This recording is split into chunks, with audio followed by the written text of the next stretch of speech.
अस्सलाम वालेकुम students. Bye हम प्रपोजिशन है बहुत सारी जगह पर इस्तेमाल करते हैं, टाइम के लिए भी करते हैं। जैसे I will come by Monday, मैं कल तक आऊँगा, तो आप वहाँ पर बाय का इस्तेमाल करते हैं। ये तो कोई इसमें अजूबे वाली बात नहीं। लेकिन आज का जो टॉपिक है वो ये पैसिव टेंसेस में आपने बचपन में वो फिक्रे देखे होंगे। He eats an apple, teacher कहता है इसका पैसिव करना है, तो आप कर देंगे an apple is eaten by him, उससे सेब खाया जाता है। तो बच्चों स्टूडेंट्स के माइंड में हमेशा ये होता है कि पैसिव तो मुकम्मल हो ही नहीं सकता बाय के बगैर। ऐसा नहीं है। अगर मैं कहता हूँ ही राइट्स अ लेटर, वो एक खत लिखता है, तो इसका पैसिव इतना ही होगा, खत लिखा जाता है, अ लेटर इज रिटन। आपका पैसिव पूरा हो गया। आप by him, by her, by them, by Ali कहें या ना कहें, it makes no difference at all, इससे कोई फर्क नहीं पड़ता। आपको एक पैसिव फिक्रा बनाने के लिए एक ऑब्जेक्ट और एक वर्ब चाहिए होती है। जैसे ही राइट्स अ लेटर, इसमें a letter is written, a letter object हो गया और रिटन आपका वर्ब हो गया, तो ये आपकी दो चीजें पूरी हो जाती हैं। लेकिन अब जैसे यहां पर एक एग्जांपल लिखा, a letter is written by her, उससे खत लिखा गया।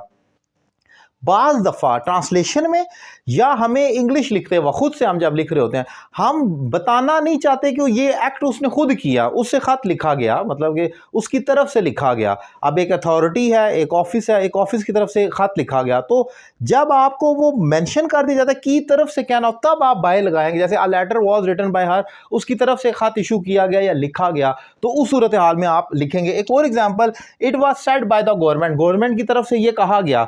अब हम ये नहीं बताना चाह रहे कि गवर्नमेंट ने कहा, गवर्नमेंट की तरफ से ये इशू किया गया, गवर्नमेंट की तरफ से ये सर्टिफिकेट, ये जो है वो कोई भी ऑर्डर पास किया गया, कोई भी लॉ गवर्नमेंट की तरफ से, पार्लियामेंट की तरफ से ये कानून पास किया जा रहा है। अब उनकी तरफ से हम ये नहीं कहते पार्लियामेंट पास करिए, बाज़ दफ़ा हम जानकर इसको घुमा देते हैं और हम कहते हैं उनकी तरफ से ये कहा जा रहा है। तो ऐसी सूरत हाल में जब आपको ये कहना हो कि उनकी तरफ से, तो तब आपने लिख सकते हैं।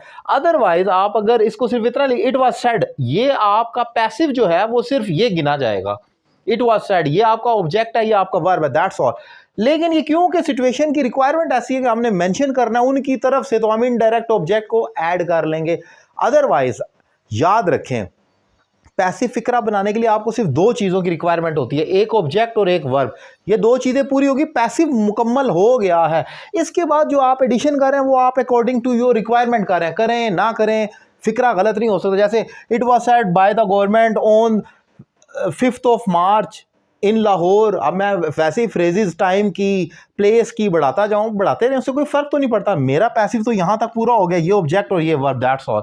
तो आज का जो पॉइंट था, अगर आप स्कूल और कॉलेज में पैसिव सीखते रहे और उसमें आपने ये सीखा है कि ही राइट्स अ लेटर, तो इसका पैसिव बनाना है, a letter is written by him ही कहना है, तो ये लाजमी नहीं है। A letter was is written अगर आप कह देते हैं पैसिव बन जाता है। लेकिन अगर आपको ट्रांसलेशन करते हैं किसी जगह पर रिक्वायरमेंट ऐसी है जहां पर आपको खुद लिखना पड़ता है कि उसकी तरफ से लिखा गया, उसकी तरफ से कहा गया, तो वहां पर आपको ये बाय को पुट करना होगा। अदरवाइज इसकी कोई रिक्वायरमेंट नहीं। उम्मीद करता हूँ शॉर्ट ट्रिक आपको पसंद आई होगी। मुझसे ऑनलाइन क्लास लेने के लिए नंबर स्क्रीन पर मौजूद है, एक रीजनेबल फी पे करें और कोर्स का आगाज करें। Thank you very much.